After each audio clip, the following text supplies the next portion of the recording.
중국의 코인 관련 정책은 어떻게 될까요? 비트코인 사이클에 큰 영향을 끼친다. 이러한 분석도 나오고 있는데요. 자세한 내용 함께 살펴봅니다.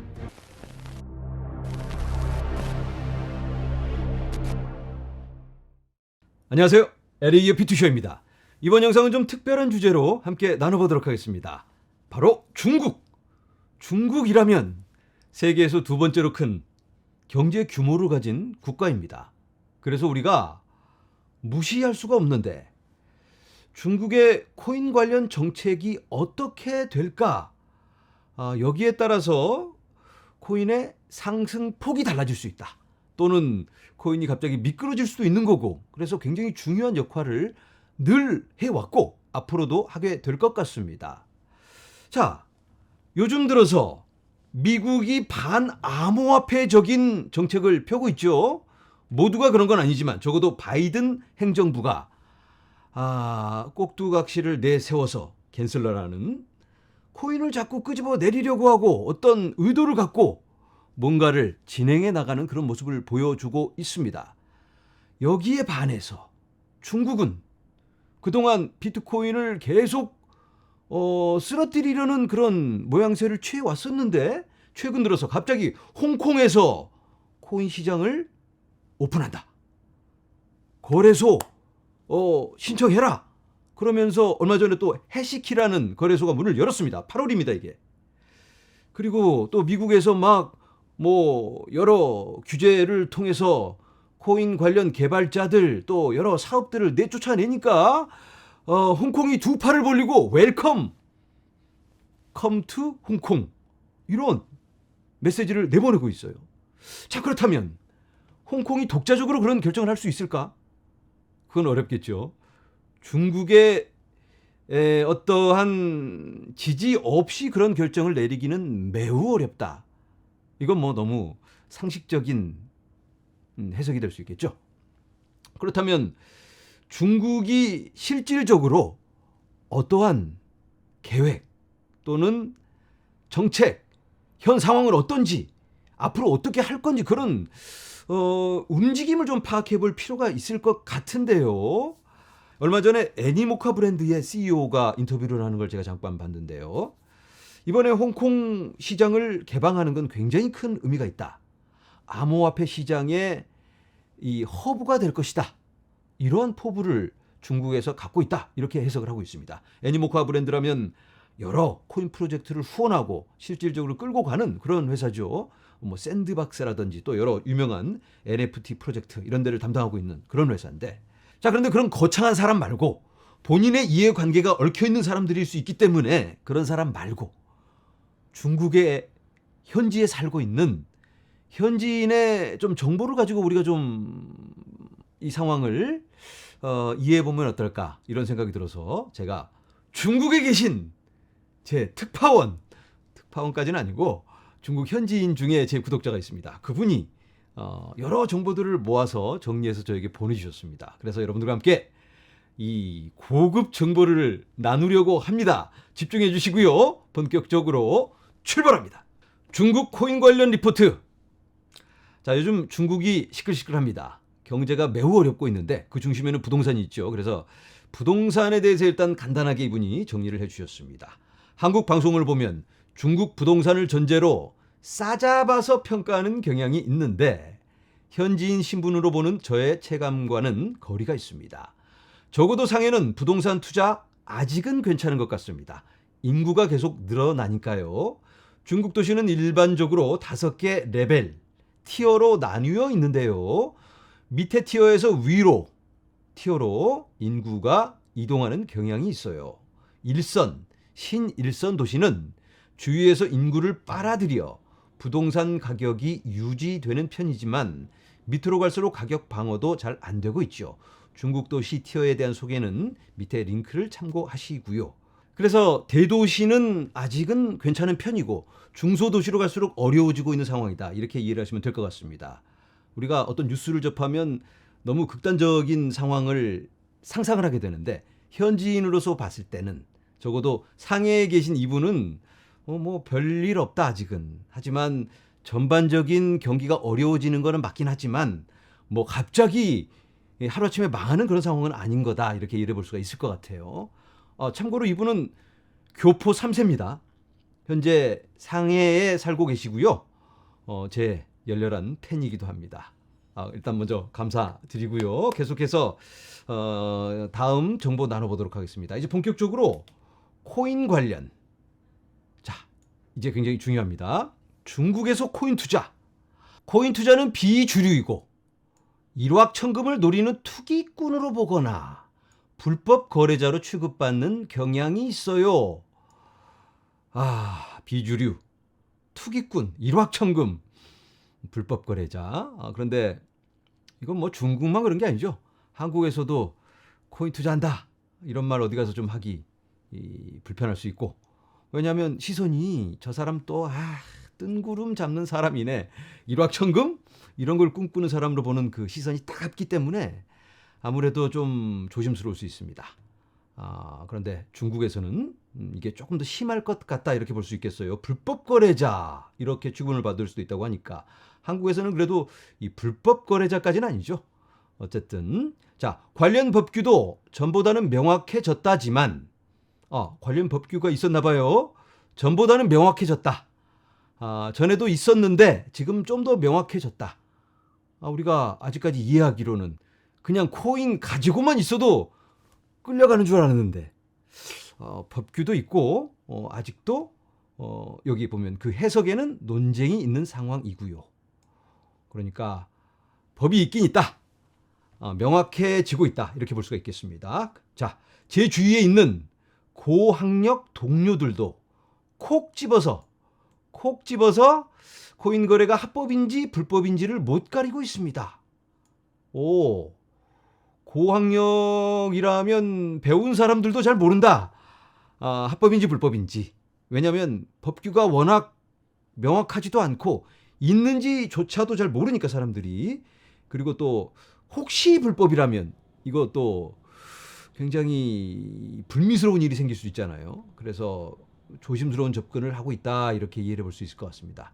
자, 여기가 중요하겠습니다. 플랫폼이라면 거래소를 얘기하는 것 같은데요. 플랫폼에서 바로 인민폐로 코인을 프로그램으로 살 수는 없어요. 코인을 바로 인민폐로 살 수가 없다. 한국으로 치자면 원화를 입금을 해서 그걸로 살 수는 없다. 살 수는 있는데 인민폐로는 살 수 없다. 이게 무슨 뜻일까요? 법이 허용하지 않는 범위이기 때문이라고 보고요. 2019년부터 쭉 이래왔던 기억이 납니다. 2019년부터 아직까지 쭉 인민폐로는 살 수가 없다. 그러면 다른 걸로 살 수는 있다? 계속해서 읽어보도록 하겠습니다. 법적으로 개인 간에 인민폐로 코인을 사는 거래는 허용되는데 개인 대 개인으로는 괜찮다. 오프라인으로 만나서 거래하는 게 아니라 바이낸스, OKX 이런 플랫폼에서 규칙에 맞춰서 진행하는데 대체적으로 안전하다고 봅니다.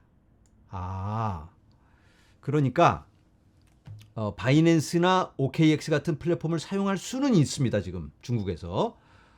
그런데 바이낸스나 OKX에서 한국의 원화 마켓처럼 인민폐 마켓이 없습니다. 거래를 한다면 비트코인을 가지고 와서 또는 USDT를 가지고 와서 그거로 비트코인도 사고 또 도지코인도 사고 XRP도 사고 이렇게 할 수는 있는데 인민폐를 직접 입금을 할 수가 없다. 법적으로 그게 안 된다. 이런 말씀을 하시는 거예요. 자, 계속해서 읽어봅니다. 입금 받고 코인 이체 안 하는 거래. 상대방을 만나는 리스크가 존재하지만 이건 이제 입금을 받고 코인 이체만 하는 거래. 이걸 잘못 쓰신 것 같아요. 입금을 받고 코인 이체만 하는 그런 거래는 상대방을 만나는 리스크가 존재한다. 그러니까 직접 커피숍에서 만나서 돈을 받고 현금으로 받고 코인을 넘겨준다든지 아니면 보는 데서 은행 계좌로 입금을 해서 보내주는 거죠 바로. 그리고 코인을 넘겨주는 그런 형태의 거래가 가능하다. 그건 합법입니다. 왜냐하면 중국에서는 코인을 보유하는 건 합법입니다. 거래도 합법인데 거래소에서 입금만 인민폐로 못하고 있는 거고, 하지만 코인을 가지고 다른 코인을 사는 그러니까 BTC 마켓이라든지 USDT 마켓은 있는 걸로 제가 이해를 합니다. 그래서 코인과 코인을 바꿀 수는 있다. 자, 2년간 비트 DCA를 하면서 저는 한 번도 안 겪었고요. 상대방 거래 횟수, 그리고 입금에 걸리는 평균 시간, 신용도 등등이 투명하게 나와 있어서 돈 떼일 일 거의 없다고 봅니다. 그래서 이걸 하시는 분들과 직접 만나서 입금하는 시간 좀 기다리면서 커피 마시면서 기다리고 입금되면 코인을 바로 지갑에서 이렇게 딱 넘겨주는 그런 방식으로 진행이 된다. 거래 상대방은 대부분이 이걸 전업으로 하시는 분들이라 한 번 부당거래로 플랫폼에서의 사업을 접을 바보도 없고요. 대체로 플랫폼에서 개인 간 거래를 통해 인민폐로 USDT를 사고 그 USDT로 BTC를 사는 방식입니다. 그러면 원화 입금만 안 되는 거지 한국과 별로 다를 바가 없다. 이렇게 이해를 할 수 있을 것 같아요. 예상하고 있었던 것보다는 훨씬 자유롭다. 이렇게 느껴집니다. 우리가 이런 정보를 모를 때는 중국은 코인 거래하면 큰일 나고 코인은 쳐다보지도 않는 줄 알았는데 이런 방법으로 이렇게 충분히 거래가 가능하다. 그리고 이 정보를 주신 분도 지금 BTC를 DCA 정기적으로 매집을 하고 계신다. 이렇게 이해를 할 수 있을 것 같습니다.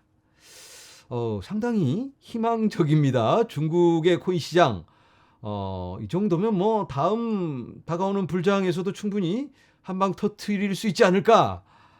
또 홍콩을 통해서 우회적인 방법으로 아까 말씀드린 것처럼 또 충분히 매집도 가능하고 개인 대 개인으로 또 바꿀 수도 있는 거니까 여러 가지 방법이 가능하다. 자, 다음 NFT. 옥이나 골동품 소장을 선호하는 중국인 만큼 NFT에 충분히 관심이 가겠지만 1차 발행만 거래할 수 있고 2차 거래는 안 된다는 규정 때문에 전반적으로 얼어붙어 있습니다. 이거 2차 거래가 안 되는 건 좀 굉장히 제약이 심하다라고 볼 수가 있겠는데요. 예를 들어서 내가 그림을 다른 사람한테 팔면 그 사람은 그걸 가지고 다른 데 가서 팔 수가 없다는 얘기로 이해가 되는데요. 이러면 좀 NFT가 어려울 수 있겠죠. 중국에서 NFT 마켓을 따로 프라이빗 블록체인을 통해서 출시한다. 뭐 이런 계획을 여러 번 발표했는데 자기네들이 관할하고 충분히 컨트롤하는 그런 환경에서만 거래를 할 수 있게 해주려는 그런 의도가 아닌가 이렇게 이해를 해볼 수가 있겠습니다. 자, 그 다음 코인 채굴. 회사 전기를 끌어다 채굴했던 사례들이 밝혀지면서 3년 전부터 회사들마다 엄격히 제한하고 있습니다. 엄격히 제한하고 있다고 합니다. 그런데 3년 전이면 중국에서 채굴자들 내쫓을 때 그럴 타이밍을 말씀하시는 것 같은데요. 그러면 그때부터 지금까지 계속해서 채굴은 불법이다. 채굴은 불법이다. 이렇게 이해를 해볼 수 있겠습니다. 그런데 요즘 들어서 더 엄격히 제한하고 있다. 네. 그런데 캠브리지 대학의 자료에 의하면 중국에서도 지금 해시레이트이 스물스물 올라오면서 자꾸자꾸 많아지고 있습니다. 엄격히 제한하고는 있지만 그래도 몰래 숨어서 채굴을 하고 있는 걸로 개인적으로는 이해를 해봅니다. 자, 그 다음 미디어. 미디어에서 비트코인은 검색 제외 대상이었는데 올해 틱톡, 웨이보, 위챗 등 주요 SNS 앱에서 비트코인 가격을 검색할 수 있게 되었습니다. 이거 아주 의미 있는데요. SNS, 우리 맨날 이거 얼굴 그냥 거기 들어가듯이 그냥 SNS만 보고 있잖아요. 인스타그램하고 우리도 틱톡 맨날 비디오 보고 그런데 거기서 비트코인이 검색 제외 대상이었는데 그게 갑자기 그것도 올해 턱 하고 비트코인 가격 검색이 가능하다? 왜 그랬을까? 중국이 이거 뭐 의도가 있겠죠. 괜히 실수로 갑자기 비트코인 차단한 걸 이걸 그냥 풀어버린 게 아닐 테니까 뭐 우리가 정확히 알 수는 없겠지만 이것도 굉장히 긍정적으로 보여진다. 좋습니다. 자, 다음 디지털 인민폐 ECNY, 중국판 CBDC를 말하는 겁니다. CBDC 하면 지금 중국이 최고입니다. 제일 앞서 나가고 있는데 자세한 정보를 한번 보도록 하겠습니다. 국가 차원에서 밀고 있어 일당 독재 국가라 한 방에 디지털 인폐로 갈아엎으면서 현금이나 기존 시스템을 대체하는 줄 알았는데 그렇지 않았습니다. 그렇지 않다고 해요.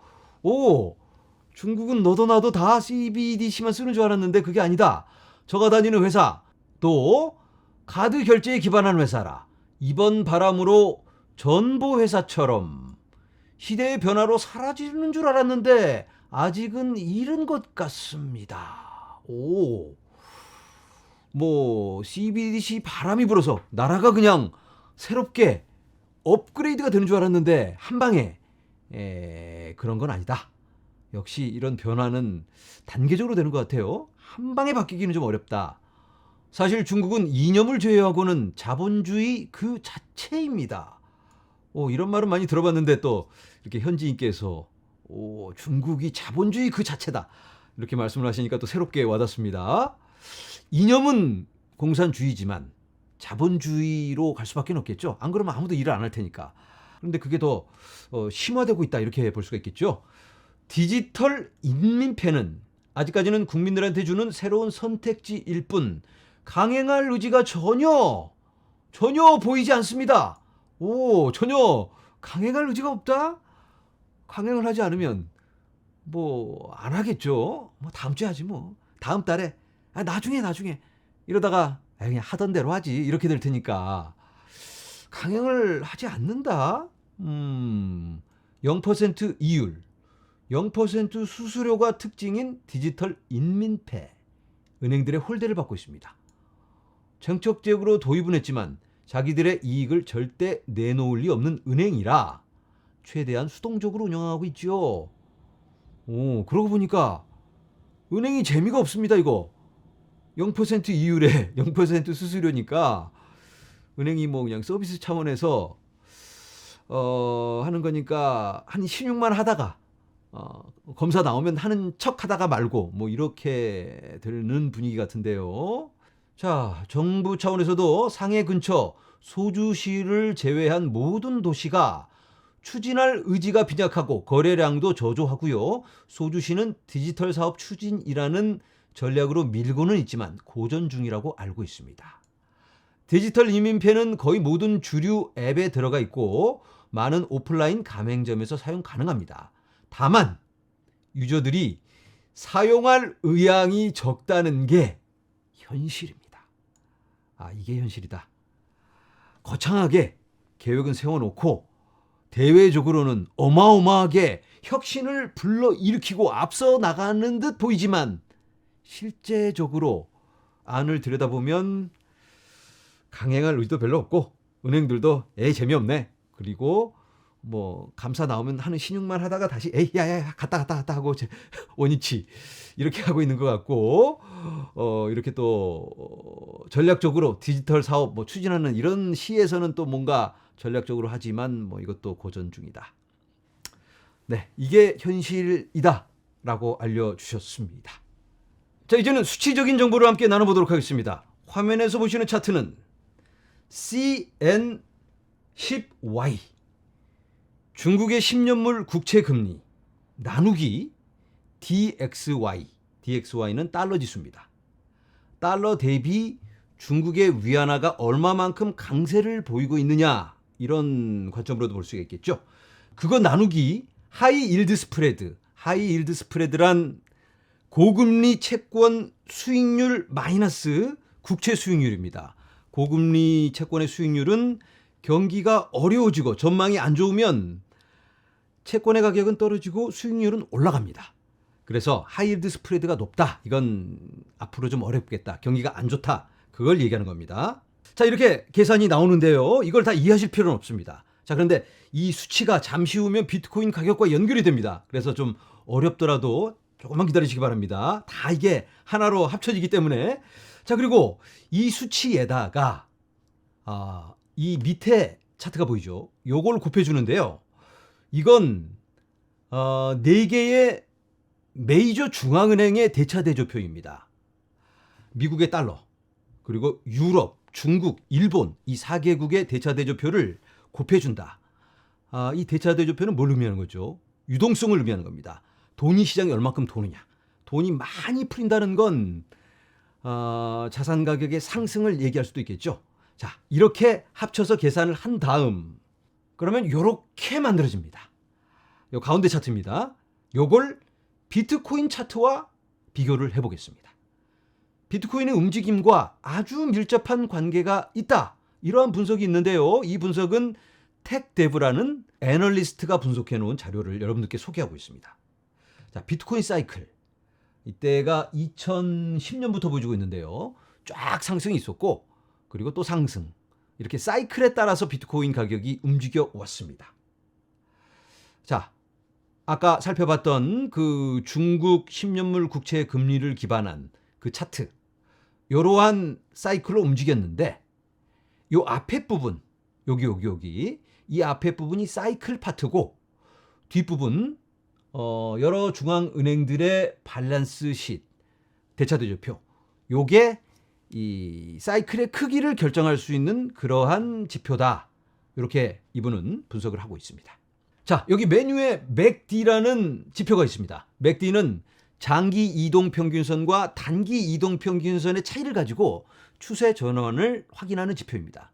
이 MACD는 여기 아까 설명드린 이 차트에 대한 MACD입니다.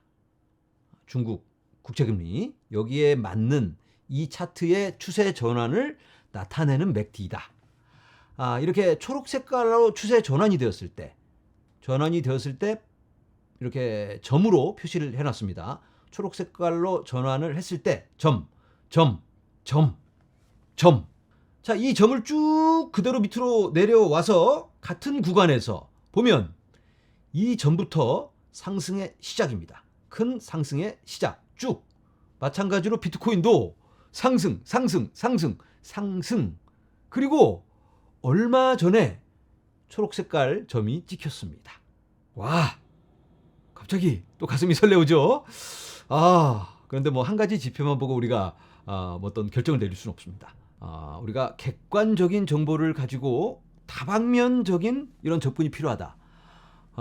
물론 이런 지표, 보조 지표도 보면서 또 차트 분석이라든지 그리고 여러 흘러가는 상황들, ETF는 되냐 마냐 이런 것들이 더 중요하겠죠. 지정학적 위기라든지 또 비트코인 사이클에서 어느 기간에 어떤 움직임이 일고 있는가 이런 것들도 매우 중요하기 때문에 우리가 지속적인 관찰과 분석 필요하겠다.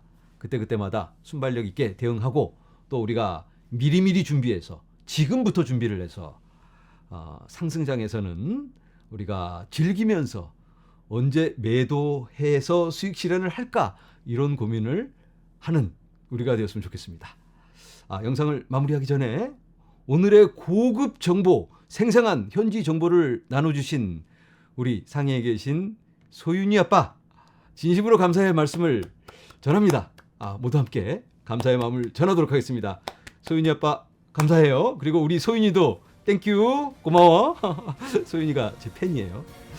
자, 오늘 어쨌든 여러분들 좋은 정보, 도움의 정보 배웠기를 간절히 바라면서 오늘 여기서 인사드립니다. 여러분 감사합니다.